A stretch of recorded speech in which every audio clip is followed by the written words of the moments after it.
Hey, Chat Valley Church, Pastor Johnny here with Pastors Riding in Trucks. I have first several dates I'm going to reel off to you quickly, and then after these dates that you need to write in your calendar and prepare for, I've got some information I want to update you on that's in response to a number of questions I've had, particularly about Chat Valley Church and location. So first of all, 3 dates that I believe are important.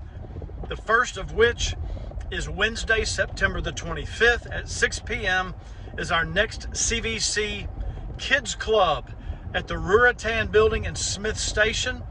You won't want to miss that. Miss Melanie Goen and is doing a great job there, encouraging our kids, teaching our kids.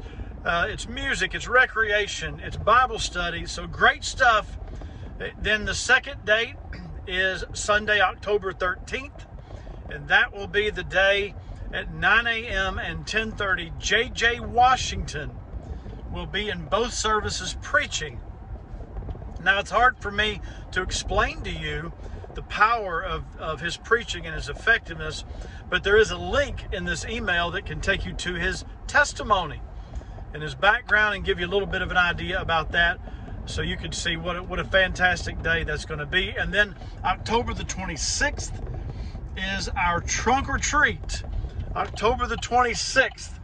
That is a Saturday from 4 p.m. to 6 p.m. at the lot next door to Terry's Grocery. It'll be our 3rd annual trunk or treat right there at that location. We need candy and we need trunks. There's a link in this email that you can text the keyword trunk to the number and go ahead and sign up your trunk and register that. Now, as an update, a number of questions have been asked me of probably the last couple of months. I'll say a number, 4 or 5 times I've been asked, hey, Pastor Johnny, what's the update on a permanent location for Chat Valley Church? It's a great question, guys. First of all, let me say this. At any point, if you want any updates or details on that or just about anything else, please feel free to ask me. I've not given updates on locations simply because there's not always a ton to update on or to tell you about. And so I'd like to wait, but I wanted to give a little bit of a detail about what's happening. I think that might help. So many of you know that we have gone through a couple of buildings that we looked at.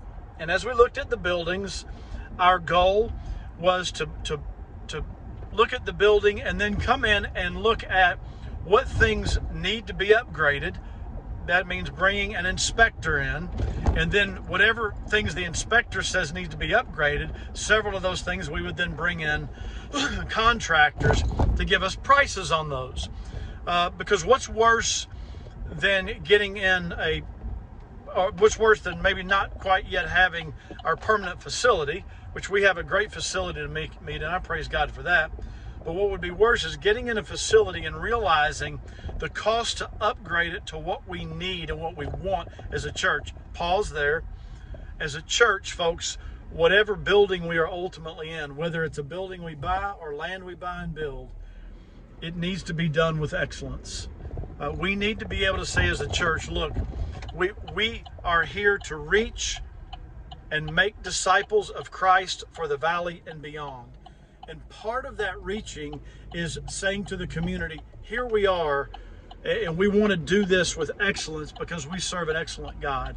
And so my goal would never to be just to sort of settle for a building just to get in something permanent. So what we want to make sure before we jump on a building or some offer on a building is that we're not getting into something that costs us 2 or 3 times more to upgrade than we thought it was going to cost us, because that would be a bad deal. And so in the couple of buildings we've looked at, either we realized the cost to upgrade was way more than we felt like it was wise to offer on that building. In another building, we were actually doing our due diligence with contractors, parking lot, all that stuff, and basically someone else made an offer, which sometimes that happens, but we are willing to risk someone making an offer and purchasing a building that we might have been looking at, we're willing to risk that if it means us making sure we do our due diligence.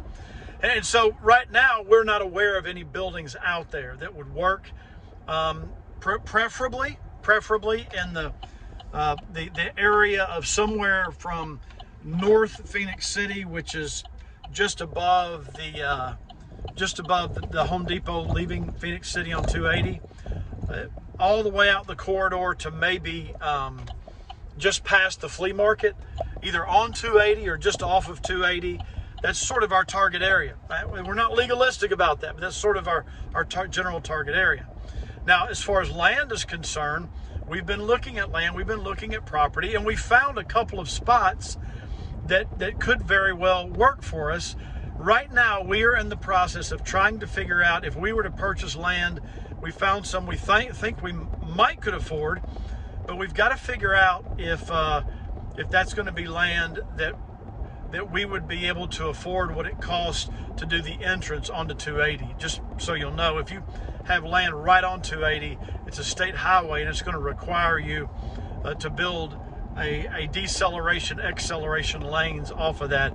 That in and of itself has to be built to Georgia state highway standards, and it is extremely expensive, to the tune of about $250,000, which, listen, that's not necessarily a deal breaker.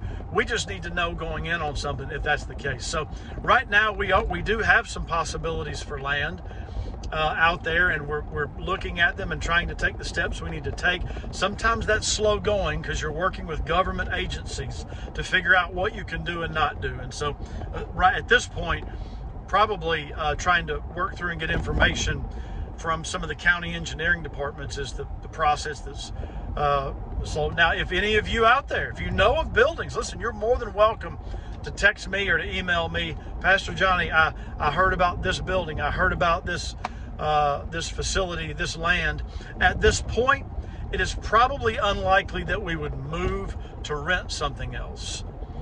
But as far as purchasing, we're kind of wide open on that. So if you know of something or know of anything out there, you're certainly willing to. We're certainly welcome to pass that along. Now, this has been one of my longer voice messages, videos, but hopefully it gives you an update on kind of what we're doing. And let me ask you this: pray for myself and our elders as we do a lot of this research. Pray for our finance team as when we do the research, they're very involved in the cost and what we feel like our due diligence is. They're very involved in that. So just pray as we move forward. God has that place. We're going to get there. Meanwhile, He's doing an awful lot at Chat Valley Church to reach and make disciples for the valley and beyond. God bless you guys. Love you all. See you Sunday.